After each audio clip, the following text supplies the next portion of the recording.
বাবা please don't. কেন করতেছো? তোমরা বলছো আমাকে বিয়ে করতে, আমি বিয়েটা করছি। এই বাসায় আমার দায়িত্ব কে নিবে, আমি কার দায়িত্ব নেবো, this is my call, not yours. এইসব কি বলছিস তুই? তোর মাথা ঠিক আছে? এই সময় এগুলো বলতে হয়? পাগল মনে হয় আমাকে? কখন বলবো বলো? পন্ডিত ডাকি? হ্যাঁ, মুহূর্ত নেই নিব, তারপর তোমাদের সাথে কথা বলবো আমি? আরে বাবা, তোমরা তো আমাকে বিয়ে করাইছো তোমাদের আশা পূরণের জন্য। হ্যাঁ, আমার ইচ্ছা আমাকে বিয়ে করাইছো। আমি আমার ভালোবাসার কথা তোমাদেরকে বলছিলাম না? প্রবলেমটা কি ছিল সেখানে? সেখানে তো আমাকে বিয়ে করতে দাও নাই, বিয়ে করাইছো গ্রামে। আমাকে গ্রামে বিয়ে করাইছো যেন তোমরা তোমাদের মন মতো একটা বৌমা পাও।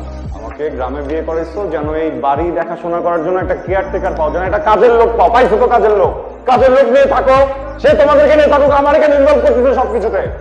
বাবা, আমার মনে হয় না আপনার ছেলে আমার সাথে সংসার করতে চায়। উনি সংসার না করলে না করুক, আমার সাথে যদি কথাও না বলতে চায় না বলুন, সমস্যা নেই।